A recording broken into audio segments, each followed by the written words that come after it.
মোতার প্রান্তরে মোতার যুদ্ধের জন্য মসজিদে নববীতে সাহাবীদেরকে ডাকা হলো। আল্লাহর নবী ঘোষণা দিলেন মোতার যুদ্ধে যাইতে হবে, মোতার যুদ্ধে যাইতে হবে। 2 লক্ষ, প্রায় 2 লক্ষ কাফেরদের বিরুদ্ধে মুসলমান জিহাদ ঘোষণা করেছে। আল্লাহর নবী মসজিদে নববীতে সাহাবীদেরকে ডাকলেন। 3000 সাহাবী একত্রিত হলেন। কয় হাজার? 3000 সাহাবী একত্রিত হলেন।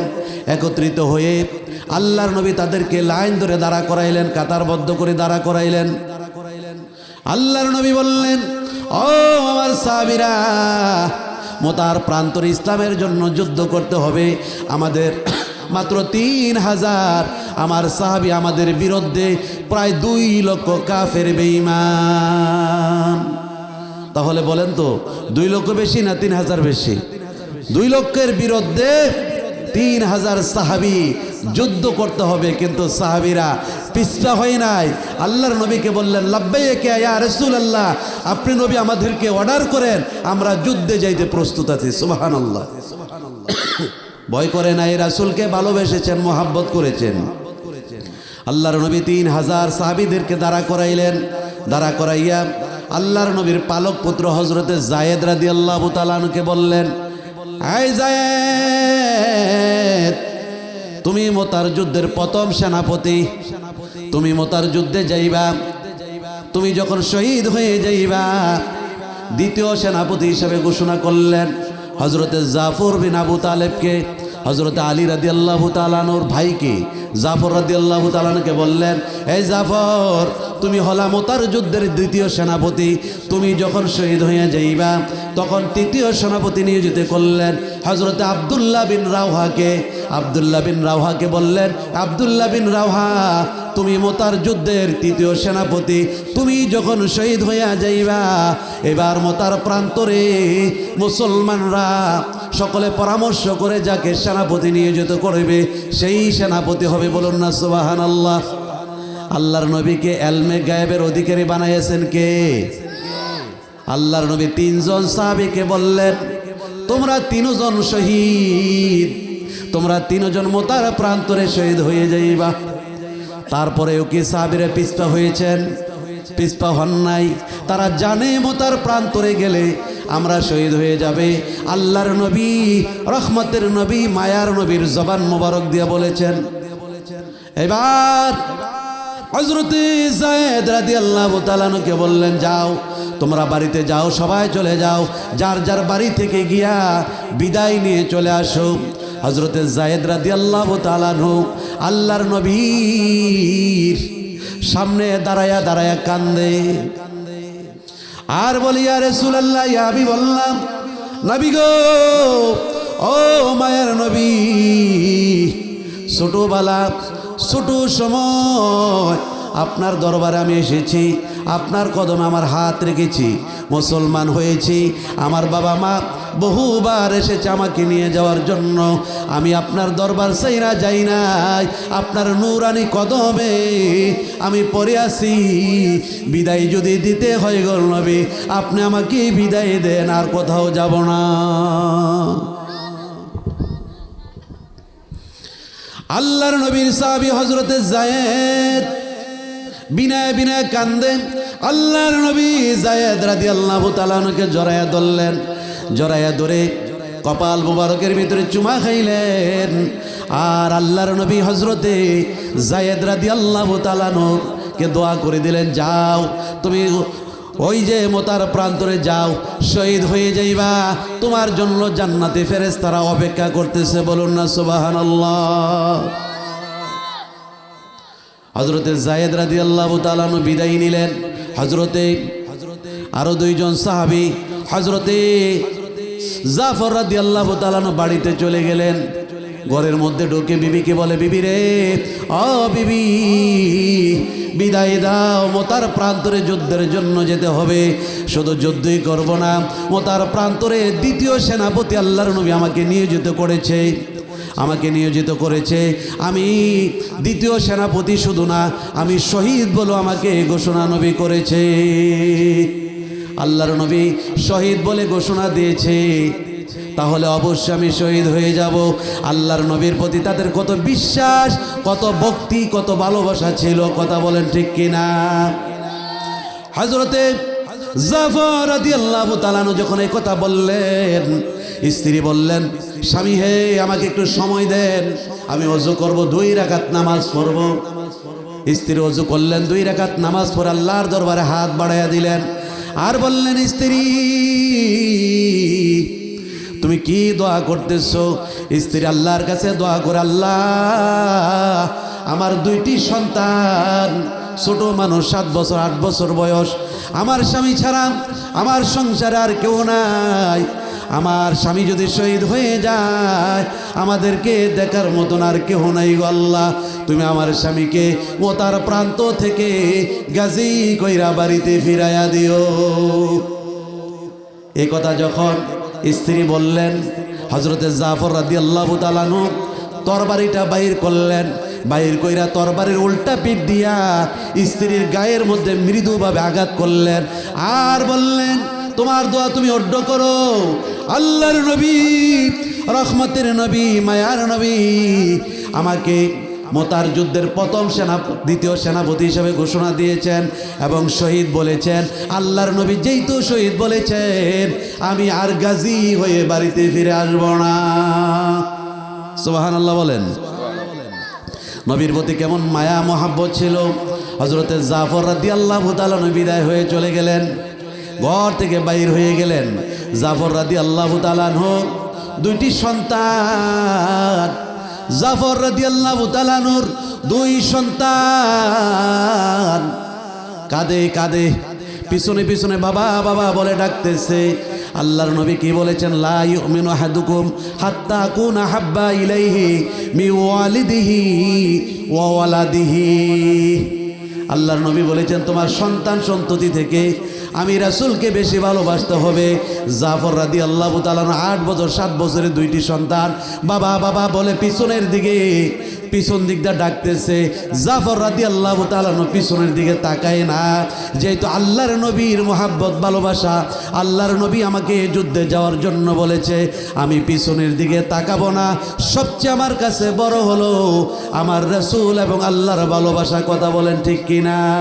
কুরআনুল কারীম থেকে আয়াতে কারিমা তেলাওয়াত করেছি, তাকে সামনে রেখে আমি আলোচনা করব ইনশাআল্লাহ। আমাদের নবী হলো শ্রেষ্ঠ নবী, কথা বলেন ঠিক কিনা? আমাদের নবীর পর আর কোনো নবী কিংবা রাসূল নাই।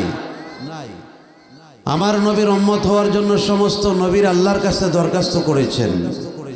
যেই নবী তরানেওয়ালা, বাঁচানেওয়ালা, যেই নবী সুপারিশ করলে আমরা আল্লাহর জান্নাতে যাইতে পারবো, ওই নবীর মোহাব্বত ভালোবাসা দরকার আছে না নাই?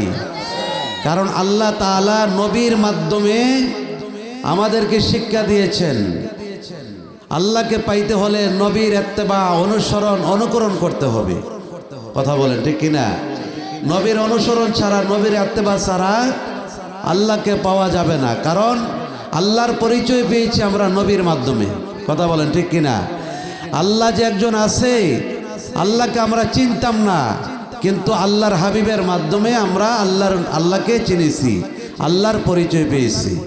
এজন্য আল্লাহ তাআলা সূরাতুল আল ইমরানে 31 নম্বর আয়াতে দুনিয়ার মানুষদেরকে আলোচনা করে জানাইয়া দিলেন, বিসমিল্লাহির রহমানির রহিম, কুল ইন কুনতুম তুহিব্বুনাল্লাহ। আল্লাহ তাআলা আল্লাহর হাবিবের মাধ্যমে দুনিয়ার মানুষদেরকে জানিয়ে দিলেন, কুল, হাবিব আপনি দুনিয়ার মানুষদেরকে বলে দেন, দুনিয়ার মানুষদেরকে জানিয়ে দেন, ইন কুনতুম তুহিব্বুনাল্লাহ, তারা যদি আমি আল্লাহর ভালোবাসা পেতে চায়, আমি আল্লাহর মোহাব্বত পেতে চাই, আমি আল্লাহকে পেতে চাই, ফাত্তাবিউনি ইউহিব্বুকুমুল্লাহ, তারা যেন আপনার নবীর অনুসরণ করে, ইত্তেবা করে, আপনি নবীকে ভালোবাসে। আপনি নবীকে যদি ভালোবাসে, ইউহিব্বুকুমুল্লাহ, আমি আল্লাহ তাদেরকে ভালোবাসবো। কার কথা? আমার আল্লাহর কথা। আল্লাহ তাআলা কোরআনুল কারীমে বলে দিয়েছেন, আমাকে ডাইরেক্ট পাওয়া যাবে না, আমাকে পাইতে হলে আমার রাসূলের মাধ্যম লাগবে। বলুন না সুবহানাল্লাহ।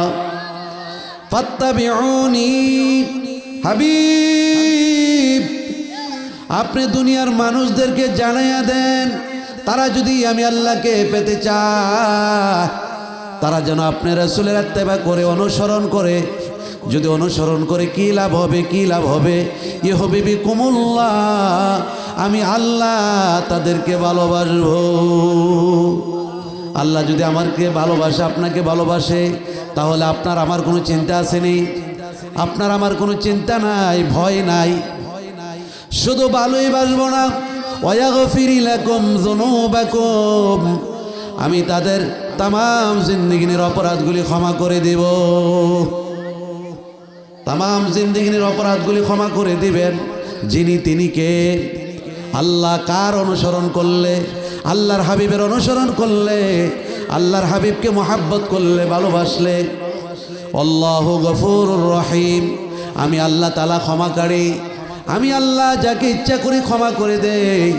আমি আল্লাহ যাকে ইচ্ছা করি তাকে জান্নাত দান করি। আমি আল্লাহ যাকে ইচ্ছা করি তাকে জাহান্নামে নিক্ষেপ করি। কথা বলেন ঠিক কিনা? জান্নাতের মালিক কে? জাহান্নামের মালিক কে? আল্লাহর ভালোবাসা যদি পেতে চান, আল্লাহর হাবিবের মাধ্যমে আল্লাহকে তালাশ করতে হবে। এজন্য কবি বলে, আল্লাহ পাওয়া নবী পাওয়া নয়, নবী পেলে আল্লাহ পাওয়া হয়। বলুন, আল্লাহ পেলে নবী পাওয়া হয়। কথা বলেন ঠিক কিনা? এই কোরআনের আয়াতে আল্লাহ বলেছেন, হাবিব তারা যদি আমার ভালোবাসা পেতে চায়, আমি আল্লাহকে ভালোবাসতে চাই, তারা যেন আপনার ইত্তেবা করে, আপনার অনুসরণ করে, আপনাকে মোহাব্বত করে, আপনাকে ভালোবাসে।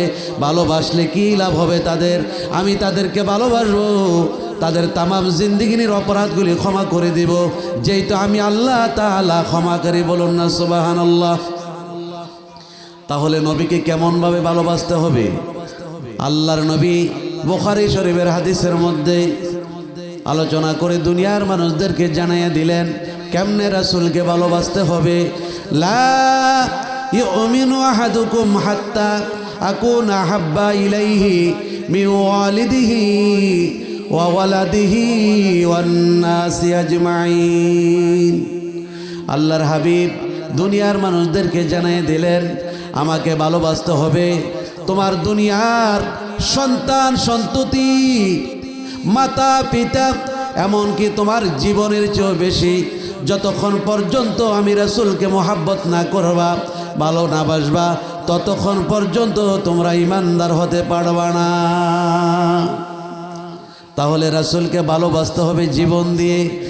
রাসূলকে যেইভাবে সাহাবীরা ভালোবেসেছে, মুখে মুখে বললেই হবে না, কাজেও পরিণত করতে হবে। কথা বলেন ঠিক কিনা?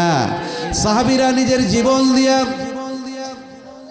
নিজের জীবন বিসর্জন করে আল্লাহর নবীকে ভালোবাসতেন, যার কারণে আল্লাহর পক্ষ থেকে তাদের নামের সাথে সংযোগ হয়ে গেছে রাদিয়াল্লাহু তাআলা আনহু। কথা বলেন ঠিক কিনা? আল্লাহ তাদের উপর খুশি হয়ে গেছেন, রাজি হয়ে গেছেন। আর আল্লাহ যাদের উপর খুশি হয়ে গেছেন, রাজি হয়ে গেছেন, তাদের সম্পর্কে আল্লাহ তাআলা কোরআনুল কারীমে আয়াত নাজিল করে দিয়েছেন, লা খাউফুন আলাইহিম ওয়ালা হুম ইয়াহজানুন। তাদের কোনো ভয় নাই, তাদের কোনো চিন্তা নাই। আল্লাহ যাদেরকে ভালোবেসেছেন তাদের কোনো ভয় নাই, তাদের কোনো চিন্তা নাই। যারা নবীকে ভালোবাসতে পেরেছেন আর রাসূল উম্মত বলে স্বীকৃতি দিয়েছেন, তার কোনো ভয় নাই, তার কোনো ভীতি নাই, তার কোনো চিন্তা নাই। এজন্য রাসূলকে আমরা ভালোবাসতে হবে জীবন দিয়ে। আমরা কেন নবী নবী করি? নবী ছাড়া কোনো উপায় নাই। সমস্ত নবীরা আল্লাহর কাছে দরখাস্ত করেছেন, আল্লাহ আমাদেরকে নবী না বানাইয়া যদি শ্রেষ্ঠ নবীর উম্মত করে দুনিয়ার মধ্যে পাঠাইতেন, আখিরি নবীর উম্মত করে পাঠাইতেন, তাহলে আমাদের জীবনটা ধন্য হয়ে যেত। এজন্য আল্লাহ তাআলা আল্লাহর হাবিবকে দুনিয়াতে পাঠানোর কারণে, আল্লাহর হাবিবকে সৃষ্টি করার কারণে কুল কায়নাতের সব কিছু সৃষ্টি করেছেন। হযরত মুসা কালিমুল্লাহ, হযরত ইব্রাহিম খলিলুল্লাহ, ঈসা রুহুল্লাহ, তিনজনই আল্লাহর নবী, তিনজনই আল্লাহর বন্ধু। কালিমুল্লাহ শব্দের অর্থ হলো বন্ধু, রুহুল্লাহ শব্দের অর্থ হলো বন্ধু, ইব্রাহিম খলিলুল্লাহ অর্থ বন্ধু, হাবিবুল্লাহ অর্থ বন্ধু। হাবিবুল্লাহর বন্ধুর ভিতরে আর খলিলুল্লাহ বন্ধুর ভিতরে, রুহুল্লাহ বন্ধুর ভিতরে, কালিমুল্লাহ বন্ধুর ভিতরে পার্থক্য আছে না নাই? রাত দিন পার্থক্য। সমস্ত নবী রাসূলেরা আল্লাহর রেজামন্দি হাসিল করার জন্য আল্লাহর নবীকে, আল্লাহ তাআলাকে ভালোবেসে রিয়াজ সাধনা করে কষ্ট করে বন্ধুত্ব উপার্জন করেছেন। হযরতে মুসা কালিমুল্লাহ তুর পাহাড়ে আল্লাহর সাথে কথা বলেছেন, কত কষ্ট করেছেন। কষ্ট করার পরে তার প্রতি সন্তুষ্ট হয়ে আল্লাহ তাআলা তাকে উপাধি দিলেন কালিমুল্লাহ, তুমি আমার বন্ধু। হযরত ইব্রাহিম খলিলুল্লাহ কত কষ্ট করলেন, নিজের সন্তানকে কোরবানি করার জন্য মিনার প্রান্তরে নিয়ে গিয়েছিলেন। কত রিয়াজ সাধনা, কত কষ্ট করে আল্লাহকে খুশি করেছেন। এই জন্য আল্লাহ তাআলা তাকে খলিলুল্লাহ বন্ধু বলে উপাধি দিয়েছেন। হযরতে ঈসা রুহুল্লাহ কত কষ্ট করেছেন, কত সাধনা করেছেন, কত কষ্ট করে দিন প্রচার করেছেন, আল্লাহকে খুশি রাজি করে সন্তুষ্ট করেছেন। এই জন্য আল্লাহ তাকে রুহুল্লাহ বলে ঘোষণা দিয়েছেন। ঈসা রুহুল্লাহ, রুহুল্লাহ আমার বন্ধু। সমস্ত নবীরা আল্লাহর পাগল, আর আপনার আমার আল্লাহ হলো আমার নবীর পাগল। সুবহানাল্লাহ কইতেন না? কেমন নবীর উম্মত হয়েছেন জানেন না? আমার নবীর জন্য আল্লাহ পাগল। আল্লাহ কয়, হাবিব ও বন্ধু, আমি হযরতে ইব্রাহিম খলিলুল্লাহকে উপাধি দিয়েছি, হযরতে মুসা কালিমুল্লাহকে উপাধি দিয়েছি, ঈসা রুহুল্লাহকে উপাধি দিয়েছি, বন্ধু বলেছি। তারা কষ্ট করে আমার রেজামন্দি হাসিল করেছে, আর আমি আপনারকে হাবিবুল্লাহ উপাধি দিয়েছি। আমি আল্লাহ আপনাকে সবচেয়ে বেশি মহাব্বত করি, ভালোবাসি। আল্লাহ যার জন্য পাগল, সেই বন্ধুর নাম হলো হাবিবুল্লাহ। ওই বন্ধুর নাম কি? আল্লাহ নবীর পাগল, আর নবী হলো উম্মতের পাগল। বলুন না সুবহানাল্লাহ। এজন্য নবীকে ভালোবাসার দরকার আছে না নাই? আমরা কেন নবী নবী করি? নবীকে কেন ভালোবাসি? কিভাবে ভালোবাসতে হবে? আমি কোরআনুল কারিম থেকে আয়াতে কারিমা তেলাওয়াত করেছি কিভাবে ভালোবাসতে হবে, হাদিসের টুকরা তেলাওয়াত করেছি কিভাবে ভালোবাসতে হবে। এগুলো আল্লাহ কোরআনে, আল্লাহর হাবিব হাদিসে আমাদেরকে বলে দিয়েছেন। কারণ আল্লাহর নবীর সন্তুষ্টি আল্লাহর সন্তুষ্টি। কোরআনুল কারিমে বলেছেন, অমাইয়ুতির রাসূলা ফাকাদ আতা আল্লাহ। আমার রাসূলের সন্তুষ্টি, আমার রাসূলের ইত্তেবাই, আমি আল্লাহর ইত্তেবা। বলুন না সুবহানাল্লাহ। একটা ঘটনা বললে আপনারা বুঝতে পারবেন কিভাবে রাসূলকে ভালোবেসেছেন সাহাবীরা। মোতার প্রান্তরে মোতার যুদ্ধের জন্য মসজিদে নববীতে সাহাবীদেরকে ডাকা হলো। আল্লাহর নবী ঘোষণা দিলেন, মোতার যুদ্ধে যাইতে হবে, মোতার যুদ্ধে যাইতে হবে। 2 লক্ষ, প্রায় 2 লক্ষ কাফেরদের বিরুদ্ধে মুসলমান জিহাদ ঘোষণা করেছে। আল্লাহর নবী মসজিদে নববীতে সাহাবীদেরকে ডাকলেন। 3000 সাহাবী একত্রিত হলেন। কয় হাজার? 3000 সাহাবী একত্রিত হলেন। একত্রিত হয়ে আল্লাহর নবী তাদেরকে লাইন ধরে দাঁড়া করাইলেন, কাতারবদ্ধ করে দাঁড়া করাইলেন। আল্লাহর নবী বললেন, ও আমার সাহাবীরা, মোতার প্রান্তরে ইসলামের জন্য যুদ্ধ করতে হবে।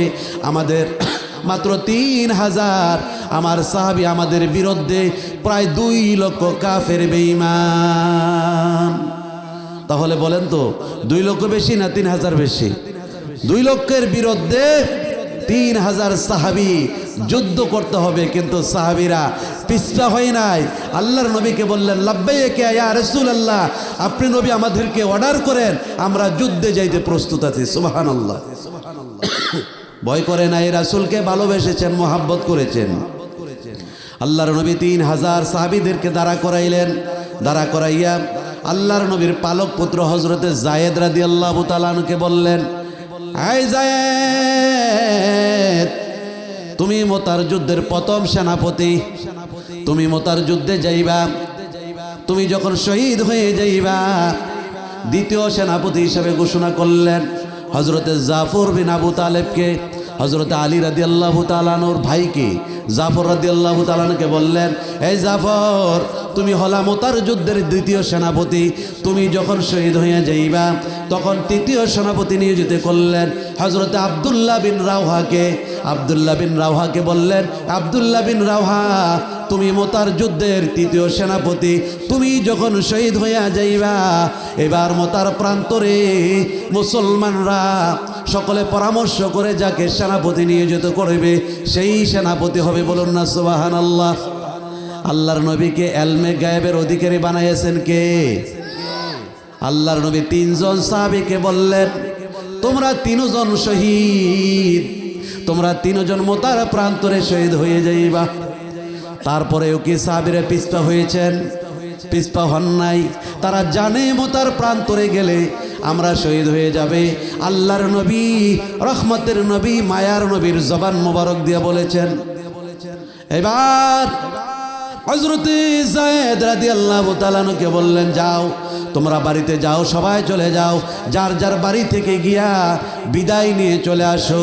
হযরতে যায়েদ রাদিয়াল্লাহু তাআলা আনহু আল্লাহর নবীর সামনে দাঁড়ায়া দাঁড়ায়া কান্দে আর বলি, ইয়া রাসূলুল্লাহ, ইয়া হাবিবাল্লাহ, নবী গো, ও মায়ের নবী, ছোটবেলা ছোট সময় আপনার দরবারে আমি এসেছি, আপনার কদমে আমার হাত রেখেছি, মুসলমান হয়েছি। আমার বাবা মা বহুবার এসেছে আমাকে নিয়ে যাওয়ার জন্য, আমি আপনার দরবার ছাইরা যাই নাই, আপনার নূরানি কদমে আমি পড়ে আছি। বিদায় যদি দিতে হয় গো নবী, আপনি আমাকে বিদায় দেন, আর কোথাও যাব না। আল্লাহর নবীর সাহাবী হযরতে যায়েদ বিনায় বিনায় কান্দেন। আল্লাহর নবী যায়েদ রাদিয়াল্লাহু তাআলা আনহুকে জড়ায়া ধরলেন, জড়ায়া ধরে কপাল মুবারকের ভিতরে চুমা খাইলেন। আর আল্লাহর নবী হযরতে যায়েদ রাদিয়াল্লাহু তাআলা আনহুকে দোয়া করে দিলেন, যাও তুমি ওই যে মোতার প্রান্তরে যাও, শহীদ হয়ে যাইবা, তোমার জন্য জান্নাতে ফেরেশতারা অপেক্ষা করতেছে। বলুন না সুবহানাল্লাহ। হযরতে যায়েদ রাদিয়াল্লাহু তাআলা আনহু বিদায় নিলেন। হযরতে আরো দুইজন সাহাবী হযরতে জাফর রাদিয়াল্লাহু তাআলা আনহু বাড়িতে চলে গেলেন। ঘরের মধ্যে ঢুকে বিবিকে বলে, বিবি রে, ও বিবি, বিদায় দাও, মোতার প্রান্তরে যুদ্ধের জন্য যেতে হবে। শুধু যুদ্ধই করব না, মোতার প্রান্তরে দ্বিতীয় সেনাপতি আল্লাহর নবী আমাকে নিয়োজিত করেছে, আমাকে নিয়োজিত করেছে। আমি দ্বিতীয় সেনাপতি শুধু না, আমি শহীদ বলে আমাকে ঘোষণা নবী করেছে। আল্লাহর নবী শহীদ বলে ঘোষণা দিয়েছে, তাহলে অবশ্যই আমি শহীদ হয়ে যাব। আল্লাহর নবীর প্রতি তাদের কত বিশ্বাস, কত ভক্তি, কত ভালোবাসা ছিল, কথা বলেন ঠিক কিনা? হযরতে জাফর রাদিয়াল্লাহু তাআলা আনহু যখন এই কথা বললেন, স্ত্রী বললেন, স্বামী হে, আমাকে একটু সময় দেন, আমি ওযু করব, 2 রাকাত নামাজ পড়ব। স্ত্রী ওযু করলেন, 2 রাকাত নামাজ পড়ে আল্লাহর দরবারে হাত বাড়াইয়া দিলেন আর বললেন, স্ত্রী তুমি কি দোয়া করতেছো?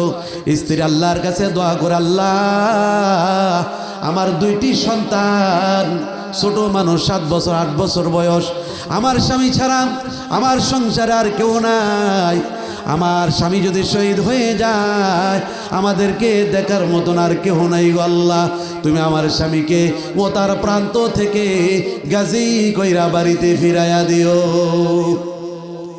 এই কথা যখন স্ত্রী বললেন, হযরতে জাফর রাদিয়াল্লাহু তাআলা আনহু তরবারিটা বাহির করলেন, বাহির কইরা তরবারির উল্টা পিঠ দিয়া স্ত্রীর গায়ের মধ্যে মৃদুভাবে আঘাত করলেন আর বললেন, তোমার দোয়া তুমি অর্ধ করো। আল্লাহর নবী, রহমতের নবী, মায়ার নবী আমাকে মোতার যুদ্ধের প্রথম দ্বিতীয় সেনাপতি হিসেবে ঘোষণা দিয়েছেন এবং শহীদ বলেছেন। আল্লাহর নবী যেহেতু শহীদ বলেছেন, আমি আর গাজী হয়ে বাড়িতে ফিরে আসব না। সুবহানাল্লাহ বলেন। নবীর প্রতি কেমন মায়া মহাব্বত ছিল। হযরতে জাফর রাদিয়াল্লাহু তাআলা বিদায় হয়ে চলে গেলেন, ঘর থেকে বাইর হয়ে গেলেন। জাফর রাদিয়াল্লাহু তাআলা দুইটি সন্তান, জাফর রাদিয়াল্লাহু তাআলা দুই সন্তান কাঁদে কাঁদে পিছনে পিছনে বাবা বাবা বলে ডাকতেছে। আল্লাহর নবী কি বলেছেন? লা ইউমিনু আহাদুকুম হাত্তা কুনা হাব্বা ইলাইহি মি ওয়ালিদিহি ওয়া ওয়ালাদিহি। আল্লাহর নবী বলেছেন তোমার সন্তান সন্ততি থেকে আমি রাসূলকে বেশি ভালোবাসতে হবে। জাফর রাদিয়াল্লাহু তাআলা 8 বছর 7 বছরের দুইটি সন্তান বাবা বাবা বলে পিছনের দিকে পিছন দিকটা ডাকতেছে। জাফর রাদিয়াল্লাহু তাআলা পিছনের দিকে তাকায় না, যেহেতু আল্লাহর নবীর মোহাব্বত ভালোবাসা, আল্লাহর নবী আমাকে যুদ্ধে যাওয়ার জন্য বলেছে, আমি পিছনের দিকে তাকাবো না। সবচেয়ে আমার কাছে বড় হলো আমার রাসূল এবং আল্লাহর ভালোবাসা। কথা বলেন ঠিক কিনা? এজন্য আল্লাহর নবী বলেছেন হব্বুর রাসূল মিনাল ঈমান ওয়াল ঈমানু ফিল জান্নাহ। যাদের আল্লাহর নবীর প্রতি যাদের মোহাব্বত আছে তারাই ঈমানদার, আর যারা ঈমানদার তারাই কাল কিয়ামতের ময়দানে জান্নাতে যাবে। আল্লাহর নবীর সাহাবী হযরতে জাফর রাদিয়াল্লাহু তাআলা রওনা হয়ে গেলেন। হযরতে আব্দুল্লাহ বিন রাওহা রাদিয়াল্লাহু তাআলা বাড়িতে গেলেন। বাড়িতে গিয়ে ঘরের দরজায় দাঁড়াইয়া টোকা মারলেন। দেখতেছে শুনতাছে ঘরের ভিতরে কে যেন বিনায়া বিনায়া কোরআন তেলাওয়াত করতেছে। বলুন না সুবহানাল্লাহ। হযরত আব্দুল্লাহ বিন রাওহা মাত্র বিবাহ করে স্ত্রীকে ঘরের মধ্যে রেখে, বাসর হয় নাই, শুধু বিবাহ করে শ্বশুর বাড়ি থেকে নিজের বাড়িতে আসার পরে ঘরে রেখে আল্লাহর নবীর ডাকে সাড়া দিয়ে মসজিদে নববীতে গিয়েছিলেন। আর এই মুহূর্তে আল্লাহর নবী হযরত আব্দুল্লাহ বিন রাওহা রাদিয়াল্লাহু তাআলা আনহুকে যুদ্ধের ময়দানের সেনাপতি নিযুক্ত করলেন। তৃতীয় সেনাপতি, এবং সেনাপতি নয়, শহীদ বলে ঘোষণা করলেন। হযরত আব্দুল্লাহ বিন রাওহা ঘরের দরজায় টোকা মারলেন আর বললেন, ঘরে কে আছো? বিদায় দাও, দুনিয়ার জীবনে আর দেখা হবে না। ঘরের মধ্যে তার সুন্দরী স্ত্রী মাত্র সদ্য বিবাহ হয়ে বাড়িতে এসেছে। ঘরের ভিতর থেকে জবাব দিলেন কে? হযরত আব্দুল্লাহ বিন রাওহা বলল, আমি তোমার স্বামী। কি বলেন? আমি মদিনার ভিতরে সুন্দর উপবর্তীদের ভিতরে একজন মহিলা, মাত্র আপনার সাথে আমার বিবাহ হলো আজকে আপনি কিসের বিদায় চান? হযরত আব্দুল্লাহ বিন রাওহা বলে, স্ত্রী রে, আমি মসজিদে নববীতে গিয়েছিলাম আল্লাহর নবীর ডাকে সাড়া দিয়া।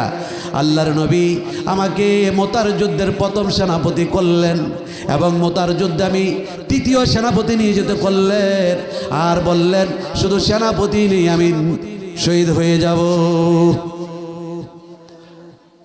আমি হলে রাজি হইতাম?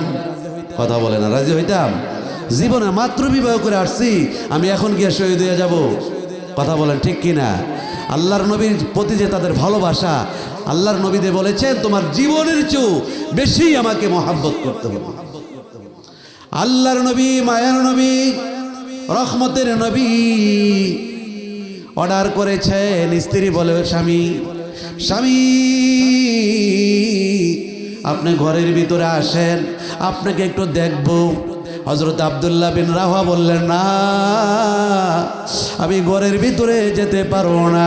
ঘরের ভিতরে যদি যাই, তুমি যদি আমাকে প্রেম নিবেদন করো, আর তোমার প্রেমে যদি আমি আসক্ত হয়ে যাই, আমার নবীর অর্ডারকে ইস্তেকবাল করতে, আমার নবীর অর্ডারকে বাস্তবায়ন করতে যদি দেরি হয়ে যায়, বিলম্ব হয়ে যায়, কাল কিয়ামতের ময়দানে আল্লাহর দরবারে আল্লাহর কাঠগড়ায় দাঁড়াইয়া কি জবাব দেব?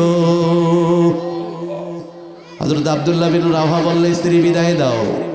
আব্দুল্লাহ বিন রাওহার স্ত্রী বললেন, স্বামী আল্লাহর কসম, আপনাকে প্রেম নিবেদন করব না, আপনাকে ভালোবাসা দিব না, শুধু আপনি ঘরের ভিতরে ঢুকেন, আপনার চেহারাটা আমি একটু দেখব, কারণ আপনার সাথে আজকে মাত্র আমার বিবাহ হইল, আপনাকে ভালো করে আমি দেখতে পারি নাই, আপনাকে দেখব কাল কিয়ামতের ময়দানে হাসরের মাঠে, আপনাকে দেখে যেন আমি স্বামী বলে চিনতে পারি।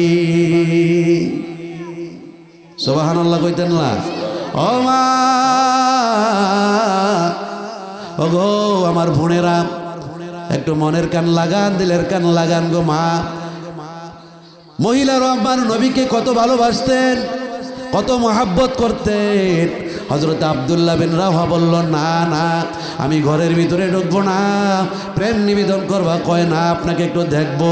হযরত আব্দুল্লাহ বিন রাওহা বললেন, যে আল্লাহর জন্য আমি জেহাদে যাচ্ছি, যেই নবীর অর্ডার ফলো করার জন্য আমি জেহাদে যাচ্ছি, যে নবীর অর্ডার বাস্তবায়ন করার জন্য আমি জেহাদে যাচ্ছি, আল্লাহ কাল কিয়ামতের ময়দানে তোমার সাথে আমাকে পরিচয় করিয়ে দিবে।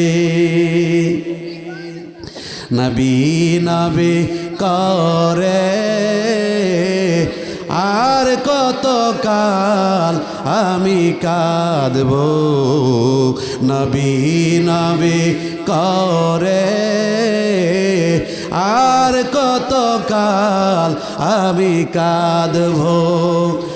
আপন নয়নে কবে জানি নর নবীকে আমি দেখব, নবী নবী করে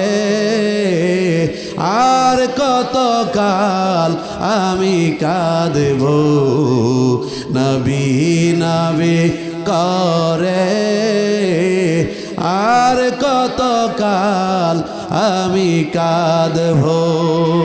কথা বলেন ঠিক কিনা? আমার নবী যদি কাল কিয়ামতের ময়দানে সুপারিশ না করে আমরা কখনো জান্নাতে যেতে পারবো না। কথা বলেন ঠিক কিনা? হযরত আব্দুল্লাহ বিন রাওহা, হযরতে যায়েদ রাদিয়াল্লাহু তাআলা আনহু, হযরতে জাফর বিন আবু তালেব, তিনজন সাহাবী মতার প্রান্তরে চলে গেলেন। যুদ্ধ আরম্ভ হয়ে গেল। যুদ্ধ করতে করতে 3 দিন কোনো জয় পরাজয় নাই। আল্লাহর নবী মসজিদে নববীতে অন্যান্য সাহাবীদেরকে নিয়ে ওই মোতার প্রান্তরের দিকে তাকায় আছেন। আল্লাহর নবী দোয়া করলেন। 3 দিন পরে হযরতে যায়েদ রাদিয়াল্লাহু তাআলা আনহু শহীদ হয়ে গেলেন। যায়েদ রাদিয়াল্লাহু তাআলা আনহু শহীদ হয়ে গেলেন কাফেরদের আক্রমণে। হযরতে যায়েদ রাদিয়াল্লাহু তাআলা আনহু জমিনে পড়ে গেলেন। আর ওই যে ইসলামের পতাকা তার হাতে নিলেন, আর জাফর রাদিয়াল্লাহু তাআলা আনহুকে ডাক দিলেন, জাফর কোথায় আছো? আসো, ইসলামের এই পতাকা ধরো, আমি তো এই মাত্র শহীদ হয়ে যাব। হযরতে জাফর রাদিয়াল্লাহু তাআলা আনহু ওই ইসলামের পতাকা ধরে যুদ্ধ করতে লাগলেন। যুদ্ধ করতে করতে করতে করতে হয় কাফের বেঈমানেরা হযরতে জাফর রাদিয়াল্লাহু তাআলা আনহুকে প্রথম ডান হাত তিনি পতাকা নিলেন, বাম হাতে আবার বাম হাত ফেলে দিলেন, তিনি মুখের মধ্যে ইসলামের পতাকা নিলেন, এরপরে জমিনে পড়ে গেলেন। এরপরও পতাকা ছাড়ে নাই। এবার হযরতে জাফর রাদিয়াল্লাহু আনহু ডাক দিলেন, ভাই আব্দুল্লাহ বিন রাওহা, আমি মনে হয় বাঁচব না, শহীদ হয়ে যাব, তুমি কোথায় আছো?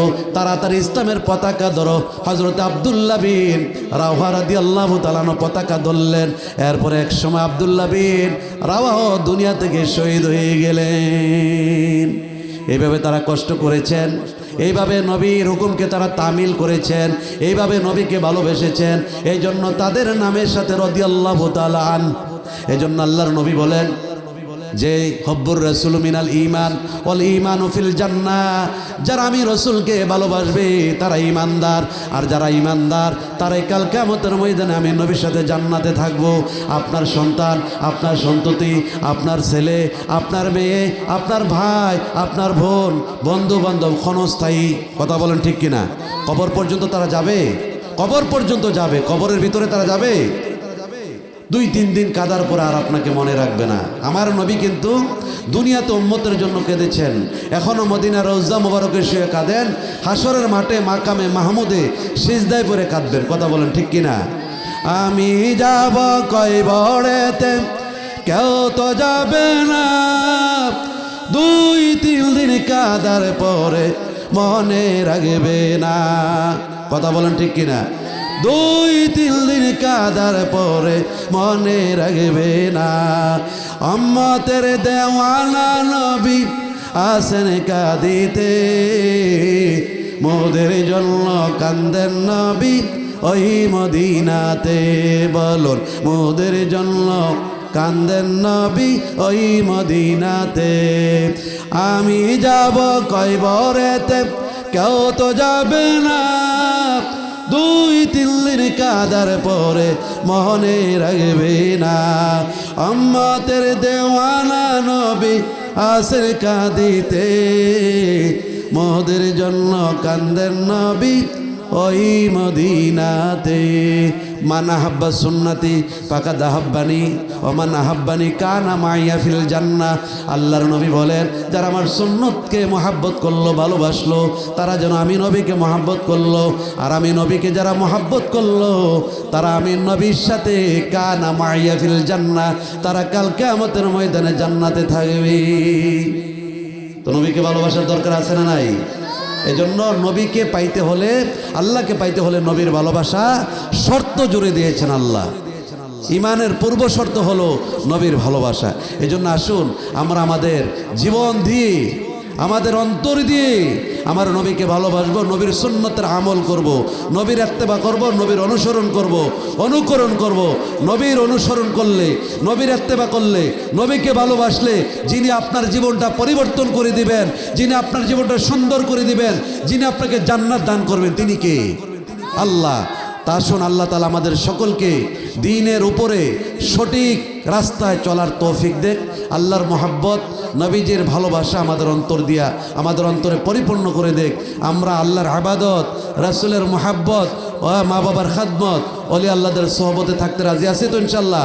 এই কাজগুলি যখন আপনার কাছে থাকবে, আপনি মরার পরে আপনার কবরটাকে আল্লাহ তাআলা জান্নাতের টুকরা বানিয়ে দিবেন। যাই যতটুকু কথা বললাম, আমি নিজে শারীরিকভাবে অনেক দিন যাবত অসুস্থ, কথা বলতে খুব কষ্ট হচ্ছে, তারপরেও আমি কিছু সময় আপনাদের সম্মুখে কথা বলেছি। আমার পরে যে বক্তারা আছেন তারা আলোচনা করবেন। প্রধান বক্তা আমাদের মাঝে উপস্থিত হয়েছেন, তিনিও চমৎকার আলোচনা করবেন। আপনারা ফার্স্ট টু লাস্ট, শুরু থেকে ছিলেন, শেষ পর্যন্ত থাকবেন তো ইনশাল্লাহ? মাহফিল শেষ করে দোয়া করে তবারক নিয়ে বাড়িতে যাবেন ইনশাআল্লাহ। হয়তো এমনও হতে পারে আজকের মাহফিল আপনার আমার নাজাতের উসিলা হয়ে যেতে পারে। আল্লাহ তাআলা আজকের মাহফিলকে কবুল করুক। যারা আজকের মাহফিল সাজাইলেন তাদের সকলকে দ্বীনের খাদিম হিসেবে কবুল করুক। সকলে বলেন আমিন।